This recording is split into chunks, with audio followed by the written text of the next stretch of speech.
হে আসসালামু আলাইকুম, আরেকটি নতুন ব্লগে আপনাদের স্বাগতম। আমি আগেই বলে নিচ্ছি, আমাদের ঘরটা একদম অগুছালো, কেননা আমাদের অনেক কিছু ছিল, একটা ঘূর্ণিঝড় এসে আমাদের সংসারটাকে একদম তছনছ করে দিছে। এই তো দেখতে পাচ্ছেন, আমি বিকেলবেলা আমার মেয়েকে পড়াচ্ছি, পড়ানোর শেষে আমার রান্না করতে হবে, কিন্তু আমি রান্নাঘরে এসেই কাইত হয়ে গেলাম, অজ্ঞান হয়ে যাওয়ার প্রস্তুতি, কারণ আমার রান্না করতে করতে মাথা একদম নষ্ট হয়ে যাচ্ছে। এই দেখেন, আমার মেয়েও আমার পাশে এসে আমাকে বলতেছে, তুমি রান্না করবে না তো কি করবা, তাড়াতাড়ি একটা বিয়ে করো। আচ্ছা যাই হোক, ওইসব পরের কথা। এখন দেখতেছেন আমি কি রান্না করবো, আপনাদেরকে আজকে দেখাবো। এই দেখতে পারতেছেন এখানে রাইস কুকার আছে, কিন্তু রাইস কুকারে রান্না করব না। কলা আছে, লেবু আছে, মুরগি আছে, এখানে দেখতে পারতেছেন আরো আছে আমাদের অনেক কিছু। আমি চুলাতে বসাই দিছি আলুর চপ করব, এবং আলু ভর্তা খেতে আমার খুব ভালো লাগবে, তাই আমি আলু ভর্তা খাওয়ার জন্য প্রস্তুতি নিচ্ছি। আলু সিদ্ধ দিচ্ছি, 2টা আলু সিদ্ধ হয়ে যাবে আমাদের। এখানে দেখতে পারতেছেন আতপ চাল দিয়ে আমরা খিচুড়ি রান্না করবো আজকে। খিচুড়ি খেতে আমার খুব ভালো লাগে। আমি মনে করলাম যে বারান্দায় যাই, গিয়ে আমি মরিচ গাছ থেকে 2টা মরিচ নিয়ে আসি। গিয়ে দেখি মরিচ গাছের ক্ষুধা লাগছে, মরিচ গাছে মনে হয় রোজা রাখছে। এখন মরিচ গাছটার একটু পানি দিতে হবে, আমি পানি দিচ্ছি। হুট করে পিছন দিকে দেখি আমার মেয়ে আমার পিছনে দাঁড়িয়ে আছে। আমি ওরে বললাম যে তুমি পড়ো, এইসব ব্যাটকে দিয়ে হাসতেছে। কেমনটা লাগে বলেন তো? আচ্ছা যাই হোক, সমস্যা নাই, ও আমার পিছন ছাড়তে চায় না কখনো। আমি যেখানেই যাই সে সেখানেই যায়। সে আমাকে খুব ভালোবাসে। আই লাভ ইউ আম্মু।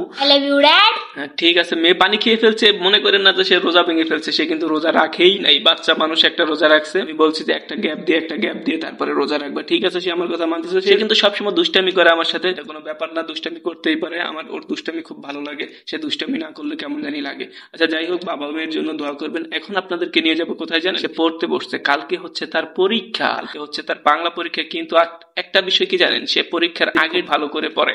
এই যে আর কতদিন যায়, কত মাস যায়, সে ভালো করে পড়তে চায় না। কিন্তু আমার মেয়ের ব্রেনটা অনেক আলহামদুলিল্লাহ ভালো, সে পরীক্ষায় ফাঁস হয়ে যায়। কিভাবে হয়ে যায় জানি না, আবার মনে করেন না 2 নাম্বারই করে, কখনোই না। সে কিন্তু পড়াশোনা করে ভালো করে পরীক্ষা দিয়ে তারপরে ফার্স্ট হয়, এবং তার থেকে দেখে দেখে আরো অনেকে ফার্স্ট হয়ে যায়। তার জন্য অনেক দোয়া করবেন। সে লেখাপড়ায় খুবই ভালো, খুবই স্মার্ট, দেখতে পারতেছেন পড়তেছে।